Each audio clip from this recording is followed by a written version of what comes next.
You really can't change your life at the flip of a switch. It's a myth. Or can you? If you're willing to take the step, walk with us on this video and get ready to leave or at least understand the cult of fake productivity.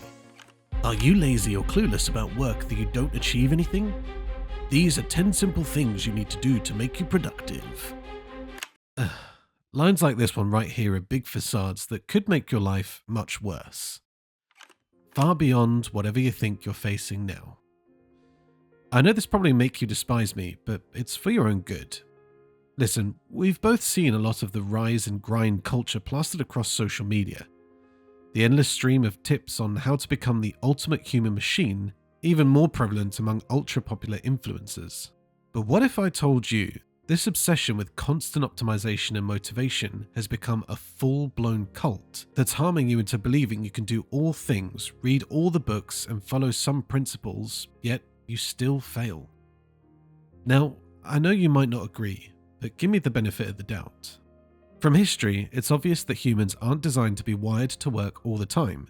Yet today, you see many young people like you so stressed from life struggles and societal expectations that they call it quit to life. This is also expressively proven by the 2023 Cigna International Health Survey, which showed that a ridiculous 91% of 18 to 24-year-olds are being stressed by life. So, to keep you motivated and less overhauled by everything you have to do, there are these new, phony self-help gurus who promise to teach you easy tricks that also happen to fit neatly into books, seminars, or 15-minute YouTube videos that will help you stay motivated and better organize your life so you can accomplish your goals, even if your goal in life is just to live without stress. Look, I understand that life is hectic, with the requirement to work 8 hours a day, go to work, clean your house, wash your clothing, pay your bills, cook, and generally take care of your family. The urge to have a side gig, start a business, or do something else is increasing for you due to the growing cost of living and stagnating salaries. These productivity hackmongers know the problem you're facing. It's a problem they also faced and may even still be facing.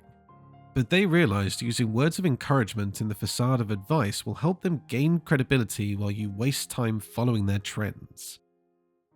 But it didn't just start now. Humans have always been captivated by productivity. Our obsession with getting more work done in a shorter time dates back to the Industrial Revolution, when output and efficiency gained significant attention. These concepts have only been amplified by the contemporary cult of productivity. The lines between our personal and professional lives are becoming increasingly blurred as we work from anywhere, at any time, thanks to technology and the internet. Remote working is the new gold, apparently. Almost everyone's suffering from the ease of technology. In those days, the average adult worked fewer hours, yet the economy managed to function just fine. Interestingly, in the new age, office workers are only productive for 31% of their workday, despite the average employee being 60% productive. So how did we get to this point where we always feel like we need to maximize our productivity all the time? There are lots of factors at play here, but a big one is the growth of the information economy.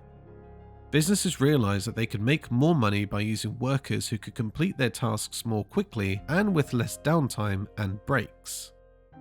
How do they motivate these workers to become the kind of machines they want? I bet you all know the answer by now. Yes, those self-described productivity gurus. During the 1980s and 1990s, productivity became a popular corporate buzzword. Bestsellers like The 7 Habits of Highly Effective People by Sean Covey and Getting Things Done by David Allen expanded on the idea of productivity beyond simply managing your time in an almost obsessive manner. These professionals flood the market with training programs, publications, and software that all claim to hold the key to achieving the highest level of productivity. They're leveraging your anxieties to build empires and promote a global solution that ignores the fundamental fact that people are not machines. We have complex needs for creativity, rest, and social interaction because, well, we are humans. The fixation with productivity has also been carried down through the years by different generations. For example, baby boomers were the first to experience the push from corporate culture to put in long hours and go up the corporate ladder, whilst also forcing every institution in America to adapt based off the patterns in their behaviors. With computers and the internet kicking off the gradual transformation of work, Generation X had to deal with the effects of growing workplace technology.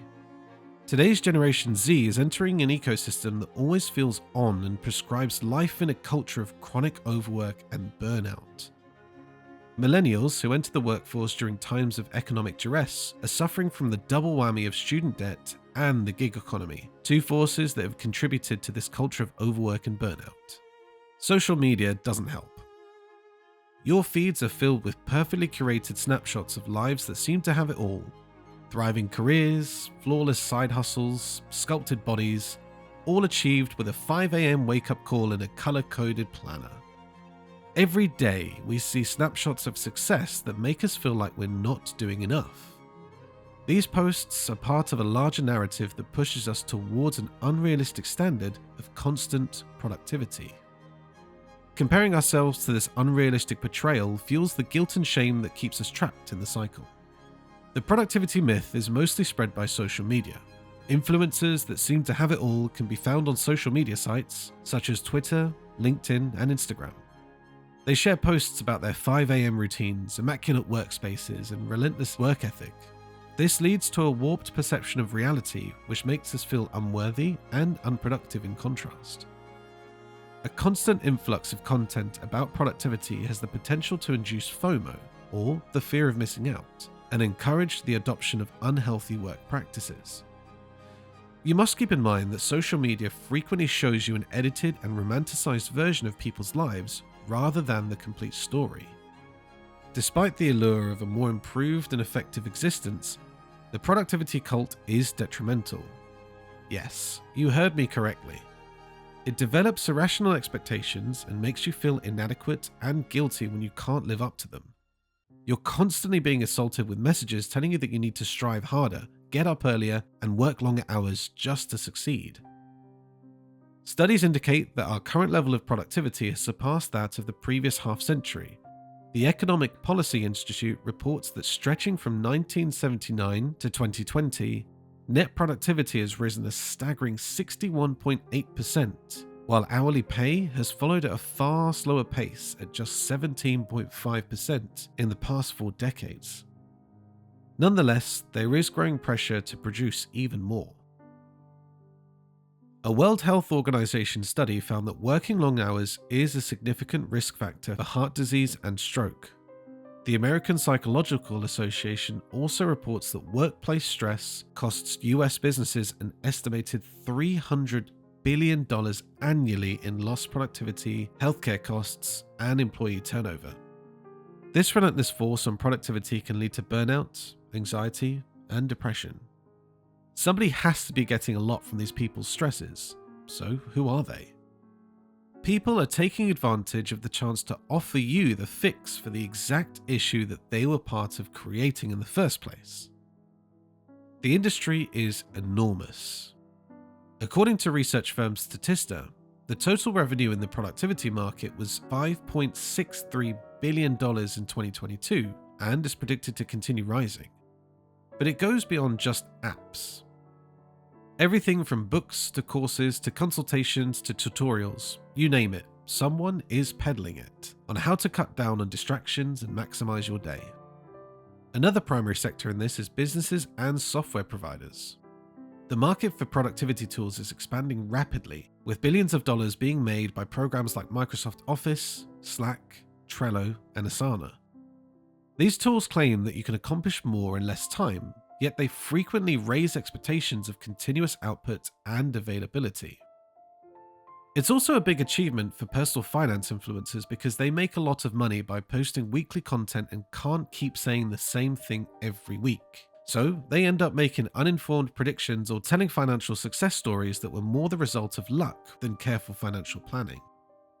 The coaching and self-help sectors have also profited from this trend. Gurus and influencers spread the notion that success comes only from efficiency and hard work by peddling books, courses, and seminars on how to be more productive. It's undeniable that those in this field, like Ali Abdaal, Alex Hormozi, and even Gary Vaynerchuk, truly desire to assist their audience, and they don't really intend to defraud anyone. But whether you have noble intentions or not, there's usually a product to sell. "Look at me, I'm successful and you could be too if you buy what I'm selling," is a classic marketing tactic. While it may be promoted as transparency, a film that breaks down someone's multi-million-dollar revenue sources also serves as an example of how their guidance is effective. It's quite profitable because the ideal client is you, who wants to increase your productivity. These are not just solutions, but rather investments into these technologies. Imagine being able to develop a side gig that increases your income and improves your attention with an app. You would definitely pay more for that. And you know what? Because they are often time-pressed and ambitious, people looking for productivity tips are even more likely to overspend. For those who can gather followers and persuade them that they hold the key to unmatched production, this causes a gold rush. What exactly is the problem with the productivity cult? It prioritizes output over well-being. It's a relentless machine that churns out stressed, burnt-out individuals who are operating far below their potential. It ignores the fact that true productivity stems from a healthy body and mind. When we're constantly bombarded with the message that we're not doing enough, that we're somehow failing if we don't constantly hustle, it leads to anxiety, a diminished sense of worth, and a disconnect from the things that truly matter in life. It would be great if you could use a few of these techniques to lower your stress level or arrange your meetings more efficiently. Invest in yourself if you think it's worth it. Most viewers, however, aren't looking for simple solutions. Rather, they're looking for the impossible miracle cure. If you strive to stay focused every hour of the day, it won't make a big difference in your life. How then can we escape the grip of this cult? The first step is realizing that our worth is independent of our list of things to complete. Beyond our output, we are more than that. Secondly, we must unsubscribe from this constant pressure. Select users for your social media feeds who support well-being and balance.